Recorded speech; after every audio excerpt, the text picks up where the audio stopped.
Good Tuesday to you, everybody, again in COM 731. Welcome to week 7 and our review of reading and your answers from week 6. All right. Finish the last of the key. Very nice. Okay, let's take a look at your readings from week 6. And let's also take a look at some feedback for you from your writing assignment that is part 1 of your paper. Okay. In fact, let's start there and then we'll go to your answers to the questions. Okay. On balance, okay. All right. By way of feedback, okay. Your papers were short. All right.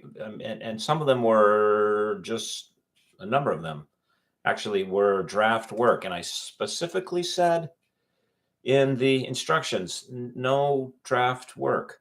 All right. I'm looking for completed stuff. So, look, I mean, come on, folks, when you're introducing a research topic, a research paper, you can't have an introduction. I mean, I suppose you can, but you ought not to have an introduction that runs 1 paragraph long. That's not enough. All right. You need more in the way of discussion of what this thing is and why it is. And I put the links to Purdue OWL and the examples of APA papers in the instructional sheet, specifically tied to things like annotated bibliography for you to look at. And so this should be something that you look at. I'm not, I don't want to make this portion of this video where I'm like knocking you on the head. As graduate students, your main task, although there is a lot of memorizing various authors and various theories and large volumes of knowledge, granted, your main task, however, is one of process, not product. And what I mean by product is this specific author or this specific theory, but rather process. And I would say that there are 3 processes that you must be focusing on. Number 1, you have got to learn how to write better, faster, and more impactfully. I think that's a made-up word. That your writing has more impact. Okay. As a communicator, overwhelmingly, most people are going to meet you in writing, not in person, not in video. Okay. That skill has to be sharp as a rapier. That's number 1. Number 2, you must learn the process of what is expected from the process. So when someone says research paper, automatically that goes click in your brain and you know that it has these sections: introduction, literature review, methodology, conclusion. And within these sections have certain subsections, whether they're actually designated as subsections or they're the things that are just must cover. You must have them, and you can't leave them out. You cannot leave them out. All right. And then number 3, the process that you need to focus on mastering is if you don't know the answer to something, like I'm trying to remember in the methodology section, what constitutes a good hypothesis, or how is it supposed to be written, or what's the difference between an annotated bibliography and a literature review? Okay, these things happen. The process that you must internalize is where do you go to find that information, and the ability to recognize authoritative sources from crap, because it used to be that things that were published and they were published in print, they went through a much, much more rigorous process of peer review than the stuff that gets thrown up electronically. The good news is that the gatekeepers for information are greatly diminished. The bad news is that the gatekeepers for information are greatly diminished. It's your job by way of process, as a communication professional, to be able to tell the difference between beef and bologna. You've got to do that. All right. And how do you do that? You practice, you practice, you practice, you practice, and you get feedback from your instructors. So back to the papers. Too short, too brief, right? Overall, the writing was okay. All right. I can see that you're either using some sort of AI, and you're making sure that they're tidied up. So that's okay. It is what it is, that there are established styles, and we have reasons for them in different disciplines, and in the social sciences, which is what communication is. The established style is the American Psychological Association, or APA. This is something you've just got to internalize, and don't ask your instructors to remind you. Right? I mean, that's like, if you're going to serve a milkshake, it has to go in a glass. This should just become second nature. Put your papers in APA. Most of them are not. Don't do that. All right. So read, my feedback to you. If you have specific questions, and some of you have already reached out, we've had a chance to chat. Okay, we can chat. Make the corrections that I recommend, and if you make the corrections, I will improve your score. If you don't make the corrections, then I won't. I'm not a meanie. I'm here to help you. Okay. All right. Let's take a look at the questions from last week and some of your responses, and see if there's anything that we can add that fleshes out what we're dealing with here. That is the readings and the thematic context of macroeconomics. Question number 1: what are 2 important implications that new technology is creating for the future distribution of music, television programs, and film? A lot of changes going on there. Candace, you write in chapter 12, 13 of Tapscott and Williams' book, they discuss several implications regarding the future of music, et cetera, et cetera, et cetera. 2 important implications are, number 1, streaming changes the way that we distribute and consume media. And number 2, thanks to the internet and advances in technology, more people can easily create their own content themselves. You don't need the word themselves in there. Okay, true and true. All right. So, the good news is that it has broadened the audience. The bad news is for creators is that it's tended to dilute the revenue stream. And in places like YouTube, where it's a very thin layer of high earners, the content from those high earners is carefully screened. And if you are not, all of you should be, familiar with such recent terms as being shadow banned, or being banned, or copyright strike, that apply to these platforms like YouTube. So, one of the things that we're seeing, and I'll give you a for instance, and we'll go back to you in just a second here, Candace. There's a commentator. He worked as a comedian. His name's Russell Brand. He's done some films, and he has a very popular website. And then he's on a number of other platforms.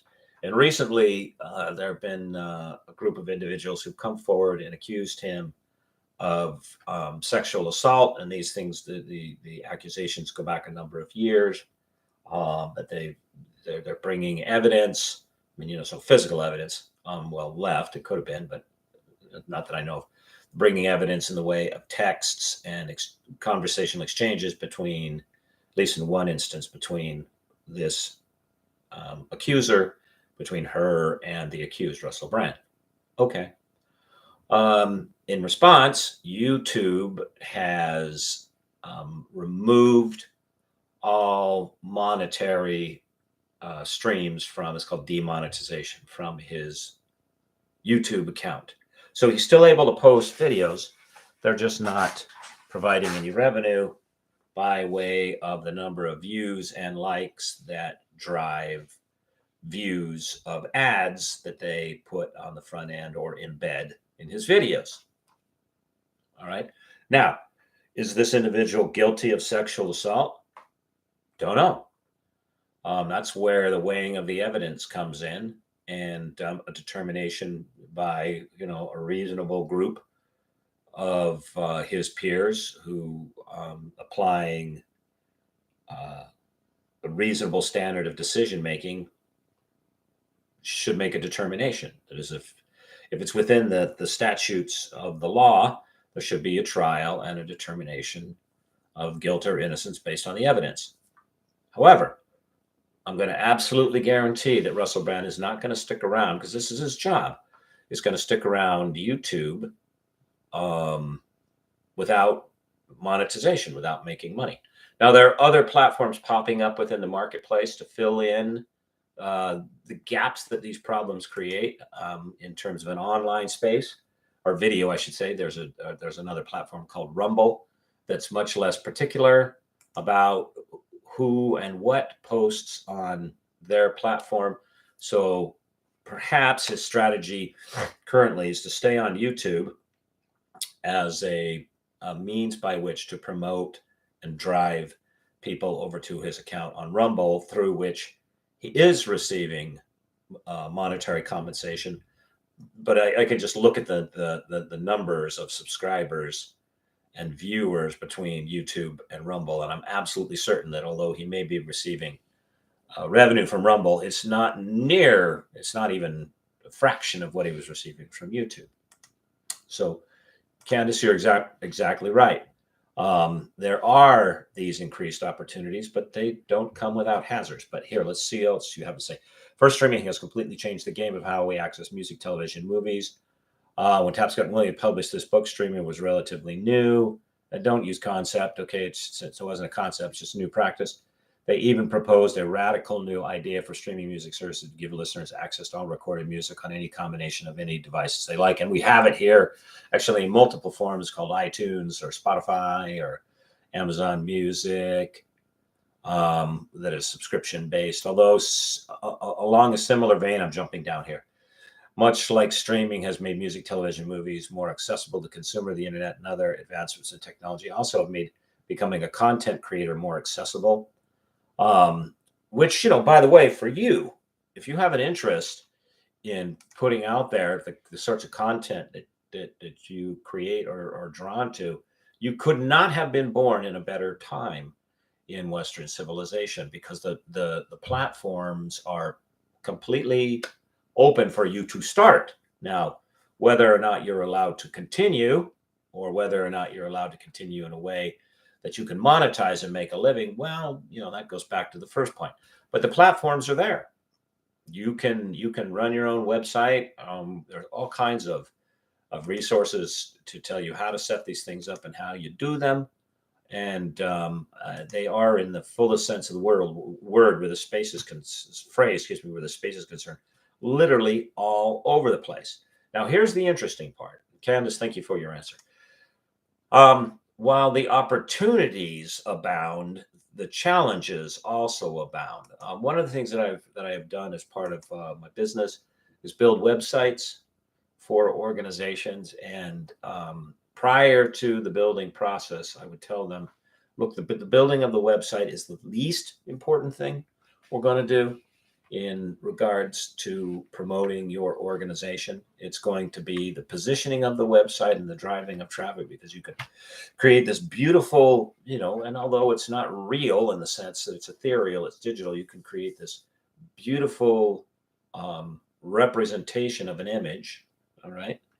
And then you launch it out onto the World Wide Web. It's like fastening just a wonderful and most intriguing, when you look at it close in detail, blue marble, and then taking that blue marble, flick, and tossing it out into an Olympic-sized swimming pool whose bottom is covered with brilliant blue marbles. That's your challenge as a creator.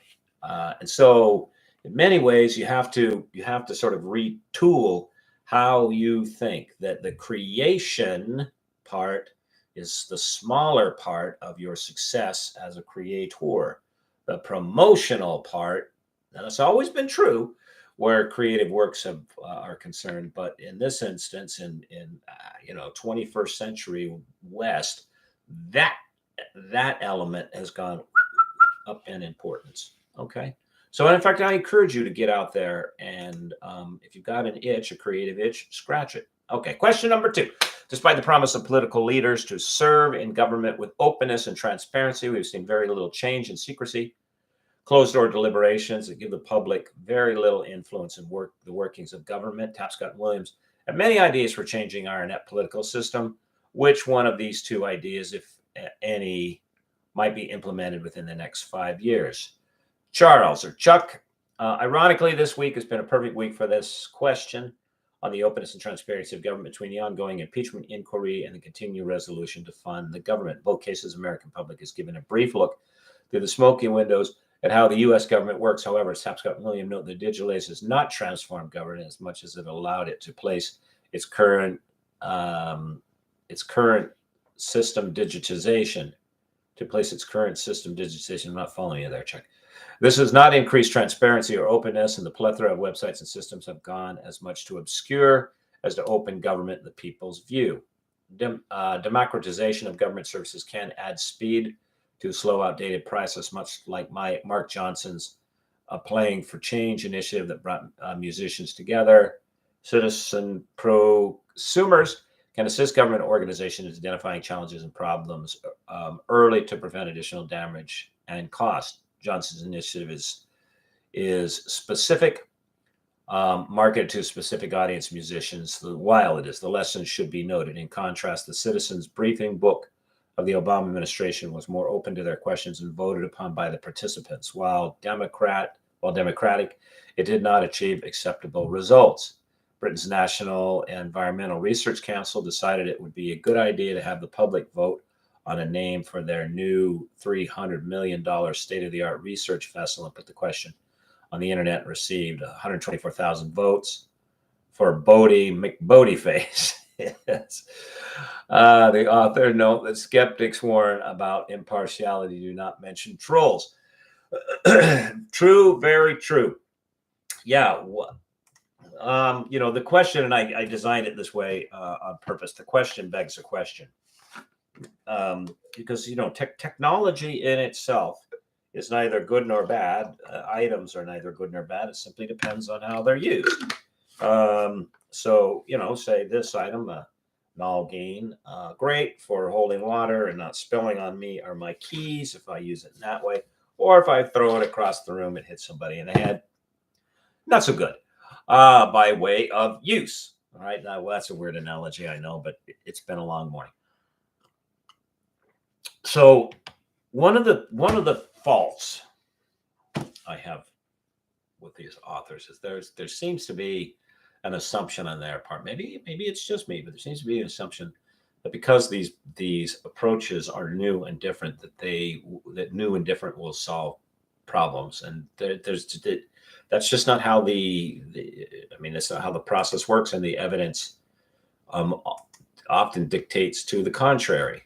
Okay, a new thing is only as efficacious in solving a problem as it is applied to the problem. A new thing, say digitization, can generate as much or more problems than we currently have. For example, in our currency system, all right, so currency is an interesting example for this because it is significantly, if not entirely, psychological.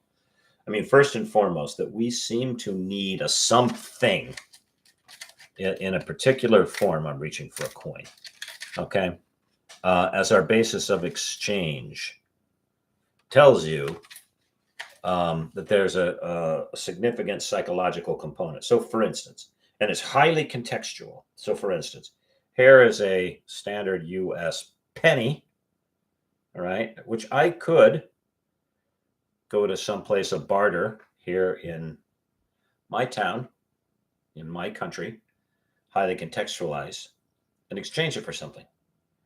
I could not similarly carry this 2 euro coin to said place of barter and exchange it for something. All right. I mean, I'm not going to get much for a penny, but I could, like, say, if I had a quarter. Do I have a quarter here? Maybe I do have a quarter. Yeah. Okay. Let's use a quarter. Okay. So I might. So there's still some candy that you can get for less than a quarter. Yeah. I don't know.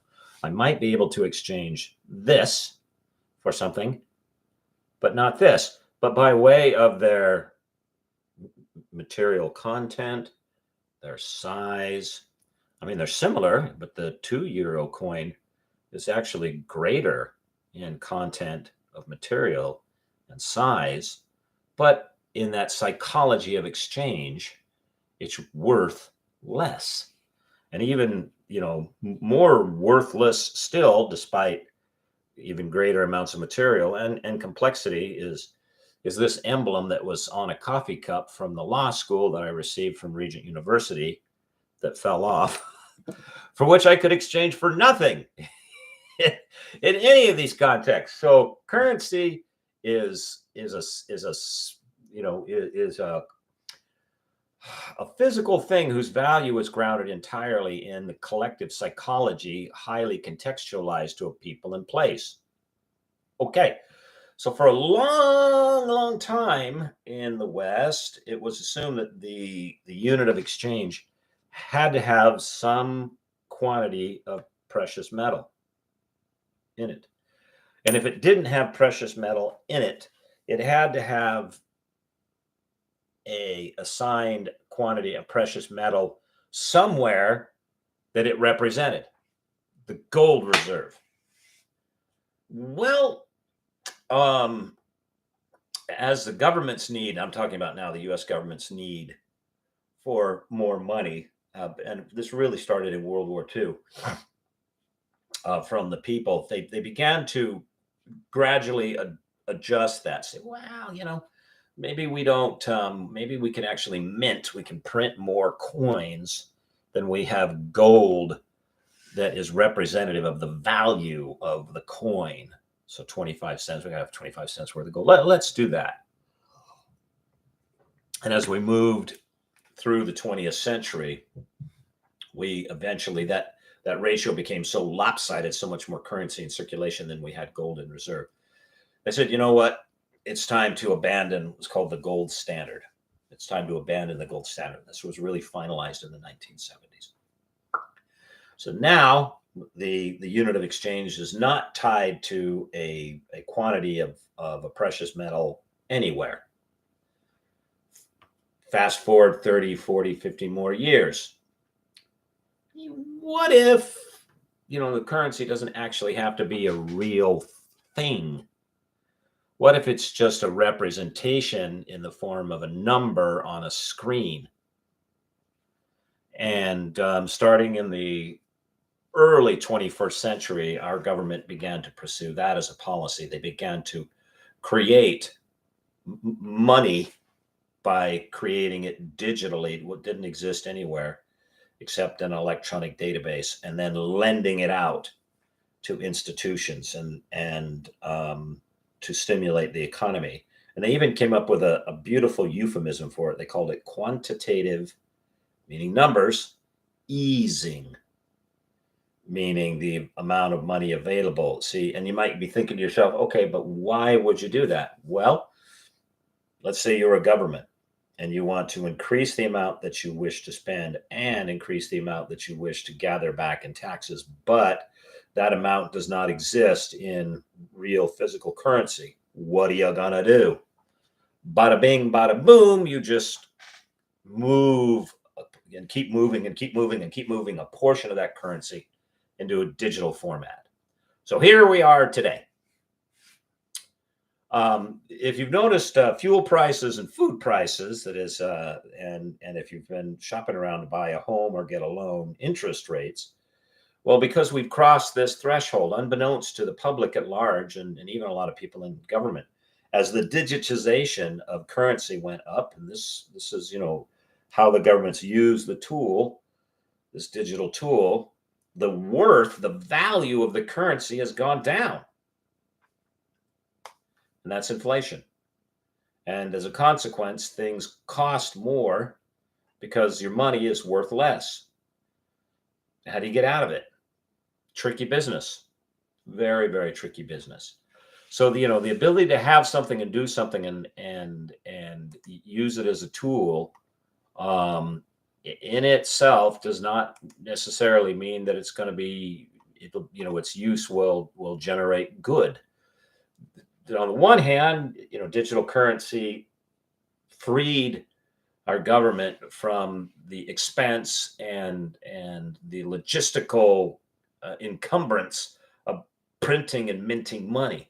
On the other hand, when you can just make money by pushing a button, there's the temptation to make lots and lots of it. And that's where we are now. So, okay, question number 3.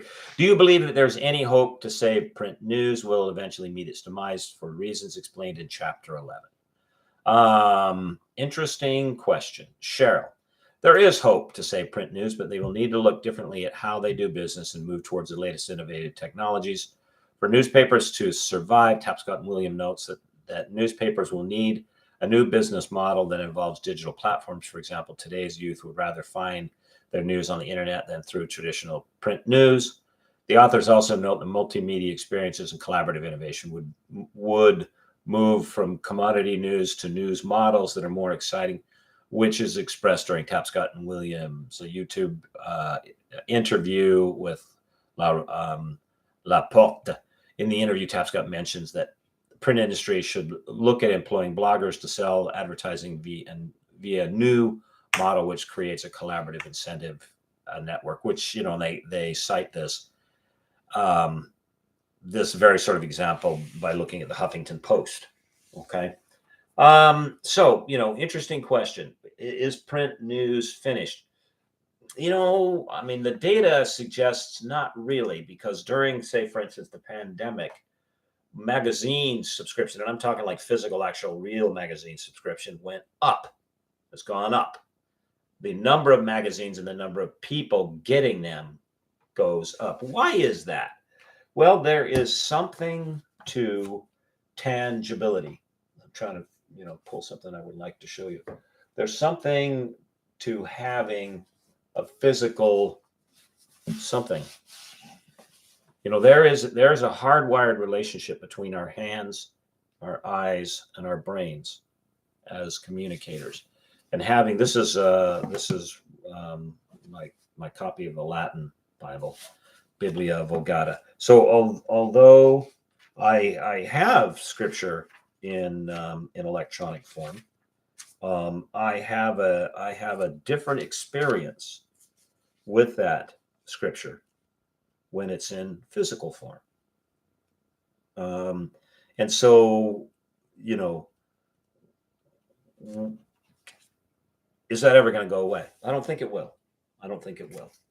And then, yes, it's certainly going to evolve and require changes, which sort of begs the question, when you read that in Tapscott and Williams, it's like, okay, does digitization then count as print news? And if you don't know, the death knell, the driving force behind the demise of print was ad revenue.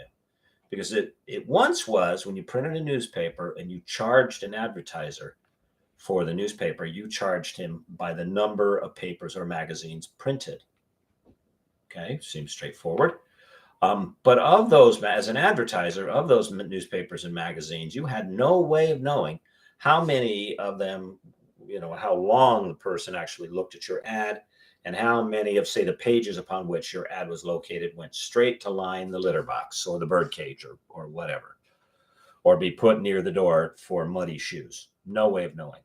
With digital content, however, because of how the digital content works, content providers could track exactly, and I mean down to the very last man, woman, or child, exactly the number of times someone looked at your ad, how long they looked at your ad, and then most importantly for a service or product, what they did once they looked at your ad. Did they actually move beyond your ad to your company or not? And they began to price their advertising based on that model rather than just how many times it goes up. They could make the pricing cheaper because they could make the pricing precise, and they killed print by way of volume of advertisers that migrated over from print to digital. Nothing to be done. Okay. Question number 4. Among the 5 priorities of innovation discussed by Tapscott Williams, which one should be a priority in being implemented in organizations you are part of as an employee or volunteer? Ranesh, working for a large government department in California is exciting and confusing. That's one way to put it. 5 innovations are at play, but are based on when leadership wants to prioritize them. True, very true. Our organization needs to focus on fostering dialogue and continual improvement. The priority needs to occur at all times, not just when new ideas are required and the department is going through a phase of inclusion. We will often start a culture, then the culture is gone once the project is done. Fostering a dialogue is essential to ensure we can actually define and understand a problem, which will lead to solutions. With open and robust discussion, we can solve all the concerns of an issue. Okay, and that's an interesting answer, Ranesh. One of the things that jumped out at me was I wish you had given us more detail. I mean, you don't have to tell us where you work, but what do you mean by, say, the priority needs to occur at all times, not just when a new ideas are required and the department is going through a phase of inclusion? Does that mean a new process is coming into place? Does that mean it's a budget change because you're working for a governmental agency? What does that mean? So Cheryl, you say 5 priorities: create a culture of openness, build platforms of participation, fostering dialogue and continual improvement, protect the public interest, organization, et cetera, et cetera. While the industry I currently working in, the government does work to collaborate on innovative concepts, conferences, et cetera, et cetera. They're not always communicating widely. Okay. Now, one of the reasons for this, by the way, folks, is there's a inverse market incentive where government is concerned. They're not profit driven in the same way that a business is. A business must make as much value to you, the customer of the goods or services, as they possibly can from every dollar that they spend. That's not that way in government. In fact, many government agencies work hard to spend all of the money allotted to them before the end of the fiscal year in order to justify a request for the same amount or more money the next fiscal year. If you were a business and your model was, we've got to spend absolutely every single dime we make so we can justify to the customers why we're raising our prices, wouldn't work. The customer would go, sounds like a personal problem. I'm not paying that much for a pizza. That's the difference between why government functions the way it does and private business functions the way it does. And so the market-driven incentive for implementing these changes, not as pronounced in the one that is government as opposed to the other private sector. And then finally, I love the potentiality that Tapscott and Williams embraces. What if this and what if that? I think there's an assumption built in here. And since we're at the end of the book, I can express this now. I didn't want to bias you as you read it before. And the assumption is that every individual in an organization can or desires to be an equal contributor to that organization. It happens a lot. And you may have gone through this, or you may be going through this right now, that individuals go to work for an organization and their motive is merely the process of exchange. My labor, your money. And that is it, man. They have low to no interest in shaping the culture, being part of management, being a prosumer on the inside, et cetera, et cetera. Their focus is elsewhere. And one of the things that I fault the authors for is, as our opportunity for focus elsewhere multiplies, so too does our interest wander from the work that we do. So just because you sign up to take a job somewhere doesn't mean that you're interested in getting in and fixing the culture. Maybe it means you're interested in getting in, doing your job, and getting your money and out. for the rest of the day for these other things that occupy your attention. In fact, there's a whole subset now. It's almost a subculture. It really deserves study. It's not that it's brand new, but it's growing, of younger people who spend their time in sort of an itinerant fashion, working short periods of time and then long periods of time, either in small sort of collectives or out in structured areas of wilderness, that is on trails, up and down the two coasts. And in fact, one of said individuals and an author, she's a pretty good writer, a young lady who calls herself Carrot Quinn. And this book, The Sunset Route, is sort of a mix and a discussion of her growing up and in some pretty dire circumstances, and the forces that shaped her lifestyle now, this itinerant lifestyle in which she alternates from riding trains to living in flop houses to hiking long trails, and in between taking these short but intense work breaks. See, they're psychologically, they're flipping the script. The break, say the weekend or the vacation, isn't the break from the work. The work is the break from this semi-communal itinerant lifestyle. Okay, so that's where I think that's a shortcoming on the part of your authors, my opinion. All right, everybody, that's a half an hour. That's 10 minutes longer than I had intended. Thank you so very much. Good answers. Remember to work, keep working and finish up this book. And on the technology tool, if you have any questions, send them to me. I'll be keeping office hours as I always do. Think about you, pray about you, and have a wonderful, wonderful week. See you on Canvas. God bless. Bye-bye.